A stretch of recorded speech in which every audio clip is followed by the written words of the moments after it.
sehingga seolah-olah agama orang tersebut adalah agama yang paling benar. Saat ini saudara, tidaklah dapat dihitung dalam hitungan jumlah jari beberapa kalangan yang ingin memaknai arti salib sesuai dengan pola pikirnya yang sesat. Oleh karena karya Roh Kuduslah yang menginsafkan manusia akan dosa, dan Roh Kuduslah yang mengajarkan manusia tentang perkataan-perkataan Kristus. Binasa menggunakan farse toismen apolumenos, di mana istilah binasa atau apolumenos diartikan binasa akibat kematian yang pasti tidak bisa dihindarkan oleh manusia. Penyakit rohani manusia adalah dosa. Bagi orang percaya yang diselamatkan dari kematian, baik itu fisik, rohani, dan kematian kekal, pemberitaan Injil adalah kekuatan Allah yang menyelamatkan. Salib menjadi jalan bagi setiap orang yang percaya untuk menerima pengampunan dosa, hidup yang kekal, dan kebebasan dari belenggu rohani. 3, 2, 1. Salam saudaraku, puji nama Tuhan. Saat ini kita bisa bertemu kembali dalam tayangan edukasi Kristen, beriman dengan logika yang sehat. Saudaraku, dalam tayangan ini kita akan belajar bersama tentang salib adalah kekuatan Allah yang menyelamatkan. Di tengah keberagaman simbol dan makna dalam kehidupan manusia, salib berdiri tegak sebagai ikon yang paling dikenal dalam kehidupan orang percaya, khususnya orang-orang Kristiani. Bagi sebagian orang, ia mungkin hanyalah sebuah representasi hukuman mati yang mengerikan. Namun bagi miliaran pengikut Kristus di seluruh dunia, salib adalah jauh lebih dari itu. Salib adalah kekuatan Allah yang menyelamatkan. Bahkan beberapa tokoh agama membuat sebuah tuduhan yang sangat memalukan bagi dirinya sendiri dan agamanya. Mengapa demikian, saudaraku? Karena tokoh agama tersebut tidak memahami tentang arti salib bagi kehidupan orang percaya. Yang tokoh agama tersebut tidak mengetahui tentang arti salib bagi kehidupan orang Kristen secara khusus, dan dia berpendapat dalam pemikiran dirinya dengan sudut pandang dan pengetahuannya yang begitu kerdil, sehingga seolah-olah agama orang tersebut adalah agama yang paling benar. Saat ini saudara, tidaklah dapat dihitung dalam hitungan jumlah jari beberapa kalangan yang ingin memaknai arti salib sesuai dengan pola pikirnya yang sesat.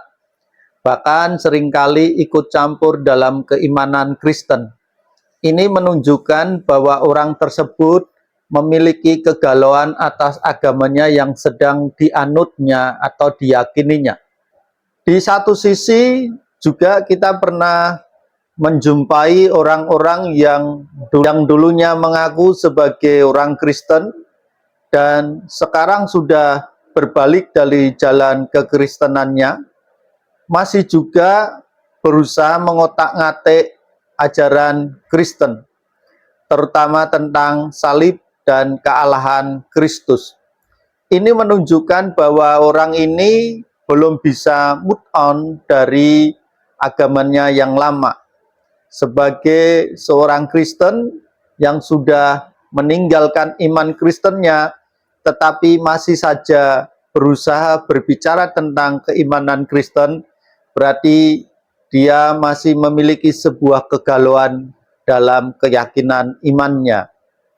Orang-orang demikian apabila kita tanggapi dengan sudut pandang kita, pola pikir kita, pengetahuan kita, Orang-orang tersebut nantinya pasti akan berdalih bahwa apa yang kita lakukan, apa yang kita argumenkan sebagai bentuk penistaan atau penodaan terhadap agama. Namun saudara, perlu kita cermati sebagai pribadi-pribadi yang sudah ditebus oleh Kristus, kita memiliki sebuah keyakinan yang kokoh bahwa salib adalah kekuatan Allah yang menyelamatkan hidup manusia yang berdosa.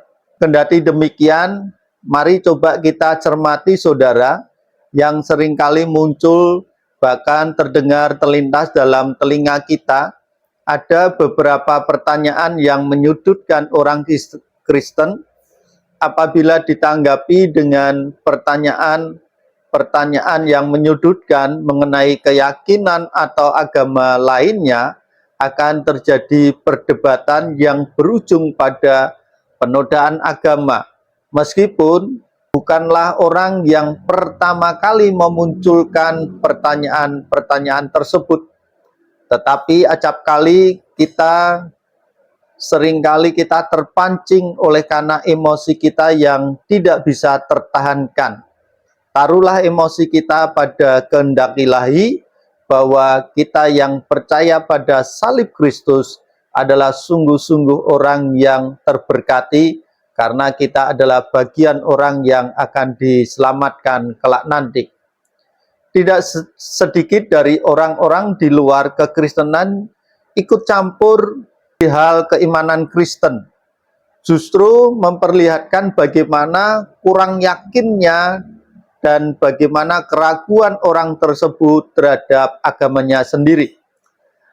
Dikarenakan kenapa saudara selalu berusaha mengotak-ngatik iman Kristen yang sebenarnya tidak perlu diotak-atik dalam sudut pandang yang berbeda dalam pengertian mereka. Kenapa demikian? Karena mereka sama sekali tidak tahu tentang kekuatan Allah di dalam salib.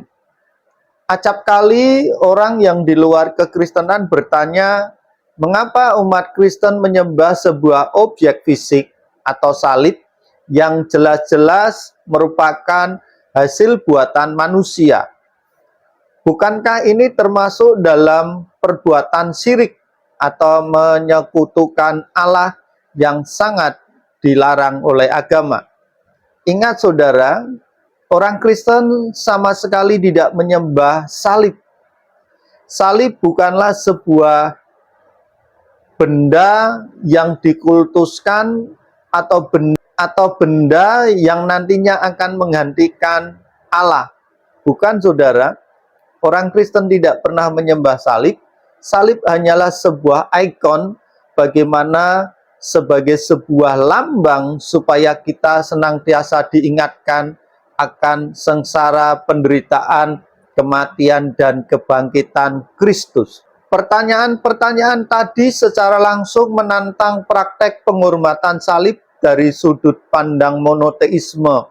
Mengapa ikon salib begitu mendominasi ruang publik dan tempat ibadah umat Kristen? Bukankah ini bisa dianggap sebagai bentuk penyebaran ikon atau penyebaran agama Kristen yang terselubung, atau sebuah upaya untuk memaksakan keyakinan kepada orang lain? Saudaraku, kekristenan tidak pernah memaksa seseorang untuk masuk dalam keyakinan Kristen. Kekristenan memiliki sebuah keyakinan kokoh jika seseorang menjadi Kristen oleh karena Allah yang memanggil dirinya pada jalan keselamatan Kristus. Dan seseorang yang menjadi Kristen oleh karena karya Roh Kudus.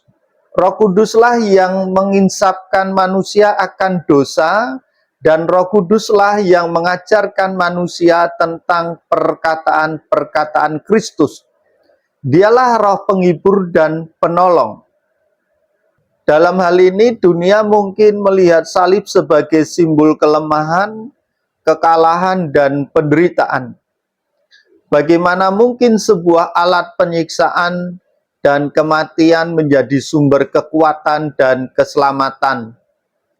Inilah paradok inti dari iman Kristen yang justru menemukan kekuatan terbesar dalam kerendahan hati dan kemenangan dalam pengorbanan. Dalam konteks sejarah, salib adalah alat eksekusi yang kejam dan memalukan pada zaman Romawi. Kematian di kayu salib dianggap sebagai hukuman terburuk, dan orang yang mati di atas kayu salib dipandang sebagai pribadi-pribadi yang kena kutuk Allah. Salib sebagai hukuman terburuk diperuntukkan bagi para penjahat kelas bawah dan pemberontak. Ketika Yesus Kristus, anak Allah yang tanpa dosa, disalibkan, sebagai tragedi yang tak terperi. Para pengikutnya hancur, harapan mereka seolah-olah pupus. Namun di balik kengerian salib, rencana Allah yang Maha Kasih sedang digenapi. Rasul Paulus dalam suratnya kepada jemaat di Korintus menyatakan dengan tegas dalam surat 1 Korintus pasal 1 ayat 18, begini bunyi firman Tuhan, sebab penderitaan tentang salib memang adalah kebodohan bagi mereka yang akan binasa, tetapi bagi kita yang diselamatkan, pemberitaan itu adalah kekuatan Allah. Baiklah saudara, ada sebuah farse yang mengatakan, sebab penderitaan tentang salib, kata pemberitaan menggunakan kata hologos, merupakan pemberitaan atau firman yang seringkali diyakini dari Tuhan melalui utusannya. Ini berarti firman yang diucapkan oleh para rasul atau pemberita-pemberita Injil akan menimbulkan dua jenis tanggapan terhadap firman ini. Kebenaran firman Tuhan tidak menjadikan Allah bertanggung jawab atas kebinasaan orang-orang yang tidak percaya, sebab mereka binasa oleh karena dosa mereka sendiri, dan kekerasan kepala mereka menjadikan tidak bersedia bertobat, menerima salib sebagai kekuatan yang menyelamatkan. Selanjutnya terdapat sebuah farse, kebodohan bagi mereka yang akan binasa. Dalam teks Yunani dikatakan demikian, toismen apolumenos moria. Istilah kebodohan menggunakan kata moria yang artinya kebodohan, keterbatasan, kesia-siaan. Moria juga diartikan sebagai sebuah arti tidak memiliki kecerdasan, atau dengan kata yang lebih sederhana, bodoh dalam pengertian dia bebal, atau orang yang bodoh sebodoh-bodohnya. Kata moria juga dapat diartikan orang yang tidak memiliki kebijaksanaan atau tidak memiliki pengertian yang cukup. Kata moria merujuk pada kebodohan intelektual, namun juga bisa berarti ketidaknormalan dalam berbagai konteks, di mana kata moria digunakan untuk menggambarkan seseorang yang bodoh atau menggambarkan situasi yang bodoh yang tidak masuk akal. Konteks lain, kata moria ini adalah menekankan kebodohan yang ekstrim. Artinya, jikalau orang itu bodoh, masih ada kebodohan yang ekstrim. Mungkin bisa dikatakan bodoh dalam pengertian seorang yang idiot, atau keterbatasan yang sangat besar. Sedangkan kata yang binasa menggunakan farse toismen apolumenos, di mana istilah binasa atau apolumenos diartikan binasa akibat kematian yang pasti tidak bisa dihindarkan oleh manusia. Kata apolumeos diterjemahkan dari kata Ibrani Abaddon. Secara harfiah diartikan kehancuran atau tempat kehancuran. Kata Abaddon merupakan sinonim dari kata Sheol, tempat tinggal mereka yang telah meninggal, atau tempat di mana jiwa-jiwa mereka yang telah meninggal tinggal ada di situ. Secara keseluruhan, Abaddon adalah bahasa Ibrani yang memiliki makna terkait dengan kehancuran, dimusnahkan, alam orang mati, dan bahkan dalam beberapa konteks, malaikat yang bertanggung jawab atas jurang maut. Paulus menggunakan kata apolumeos untuk menjelaskan istilah binasa atau kehilangan nyawa atau dihancurkan. Dengan demikian sebenarnya saudaraku, Paulus hendak menjelaskan bagi orang yang kelak akan menjadi bagian dalam penghancuran atau penghakiman akhir, sama seperti orang yang memiliki kebodohan yang ekstrim atau idiot karena kurangnya hikmat Allah. Dengan kata lain, orang bodoh adalah orang yang patut mendapat kebinasaan kekal, bukan hanya di dunia ini, melainkan juga di dunia yang akan datang. Sehingga saudara, orang-orang yang demikian, orang yang memiliki kebodohan yang ekstrim ini, tidak akan pernah mau menerima tentang kekuatan salib yang menyelamatkan. Mengapa demikian? Karena mereka, pikiran mereka, intelektual mereka telah dikuasai oleh omongan besar yang begitu memabukkan, sehingga mereka melupakan bahwa dosa itu tidak akan pernah selesai dengan perbuatan dan amal hidup mereka. Tetapi harus ada kuasa darah yang suci yang bisa menyucikan kehidupan mereka sehingga dosa itu disucikan. Dengan demikian, orang yang dosanya sudah disucikan, orang-orang yang demikianlah orang yang layak masuk di dalam kehidupan kekal kelak nanti. Selanjutnya dikatakan oleh firman Tuhan, bagi kita yang diselamatkan, pemberitaan itu adalah kekuatan Allah.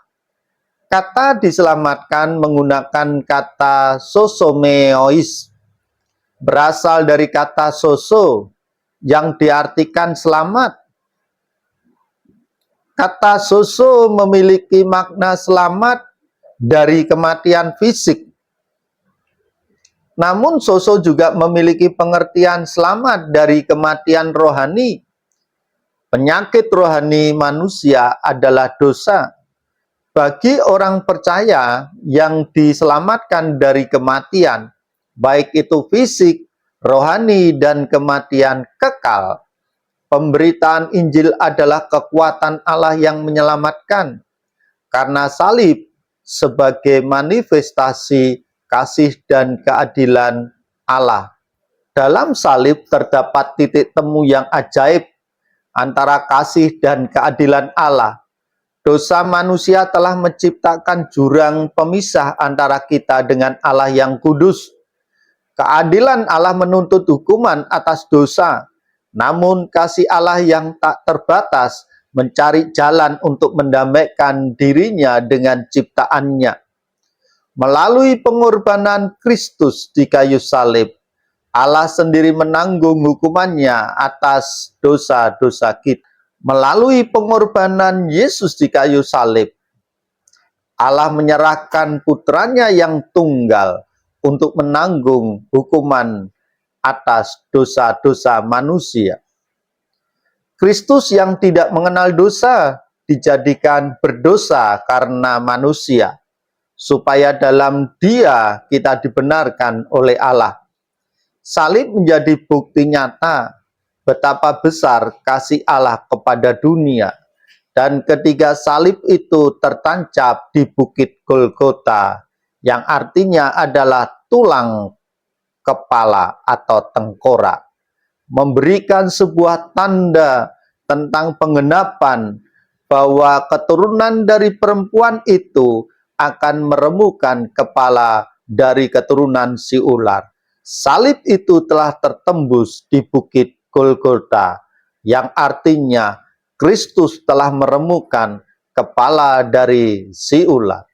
Ini berarti bahwa melalui pengorbanan Kristus di salib sudah genap. Ini berarti bahwa melalui serangkaian korban Kristus di salib sudah genap dan sempurna adanya proses penyelamatan manusia yang berdosa, dan manusia yang berdosa itu dibenarkan dan dilayakan untuk mendapat bagian hidup yang kekal, surga yang penuh dengan kemuliaan Allah Bapa.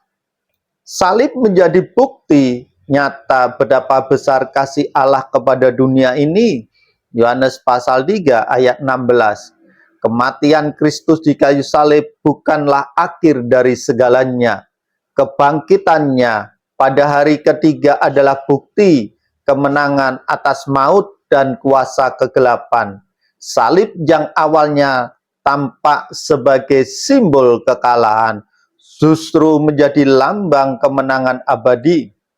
Melalui salib, Kristus melucuti segala penguasa dan penghulu dan menjadikan mereka tontonan umum dalam kemenangannya.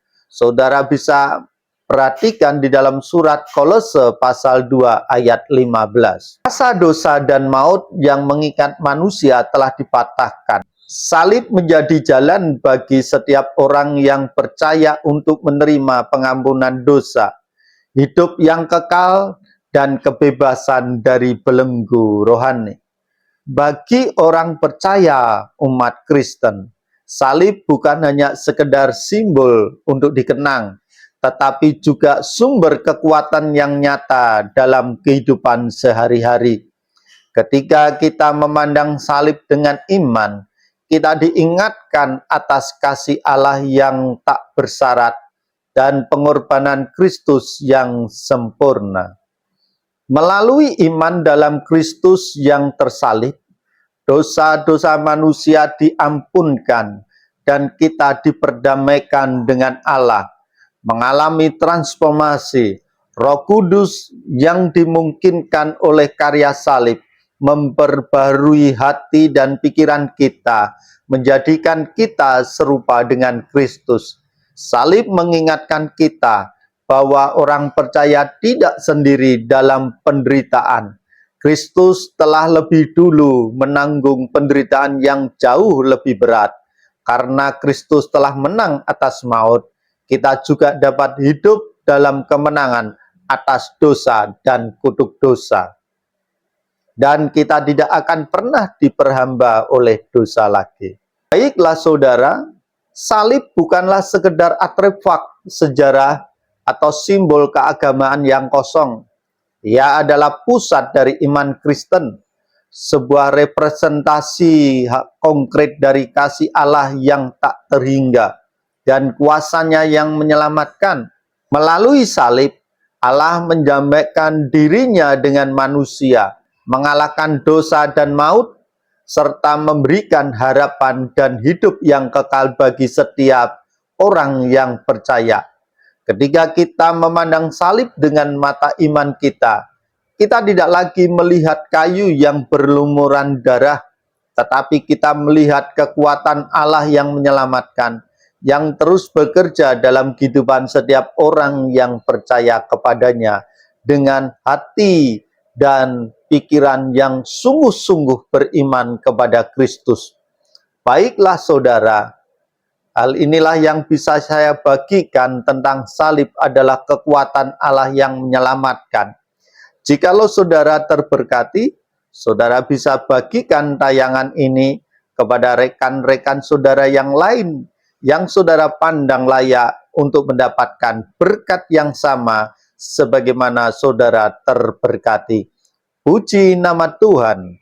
Tuhan Yesus memberkati.